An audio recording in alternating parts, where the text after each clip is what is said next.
Well, Donald Trump promised lower costs and no more foreign wars. Instead, he has given us higher costs and a new costly war in the Middle East. It is hard to imagine a more straightforward betrayal. This president sent our kids into a war of choice from his beach club in Florida without clear objectives or any sense of an endgame, and without any authorization from Congress, no debate, no public hearings, no justification to the American people. My thoughts go out to the families of the service members who have already been killed in Trump's war. What Americans want is health care. They want to pay less at the grocery store and the gas station. They do not want to spend billions in taxpayer dollars to bomb Iran in a war that already tragically resulted in the deaths of American service members. Congress should end this war now. Republicans should grow a spine and vote with Democrats in support of the War Powers Resolution. But instead, some Republicans are now trying to use Trump's reckless war of choice in Iran as a new pretext to completely ignore Donald Trump's reckless occupation of American cities with rogue ICE agents. Look, I'm not going to vote to fund ICE and let them detain, brutalize, shoot, or kill more American citizens just because Donald Trump started an unconstitutional war that no one asked for.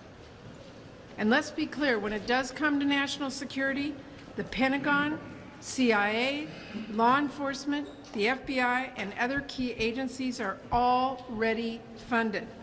And if Republicans want to know who is actually undermining our cyber defenses and our counterterrorism work, all they have to do is look across town at Kristi Noem's DHS and Kash Patel's FBI.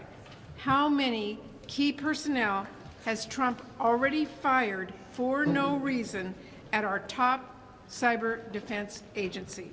How many FBI agents are focused on helping round up farm workers with no criminal history instead of counterterrorism? Why did Patel just last week fire members of the FBI's counterintelligence squad? And why on earth was a 22-year-old hired to lead counterterrorism at DHS? That should be a bigger concern to Republicans than a simple demand that ICE follow the same standards as local police. And I'll close with this. War should be a last resort. I voted against the war in Iraq, and even the Bush administration was not as cavalier as Trump about the cost of war in lives or in taxpayer dollars.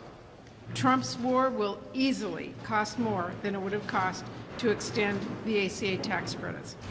This president and this Republican Congress have shown the American people there's always money for war, there's always money for billionaire tax breaks.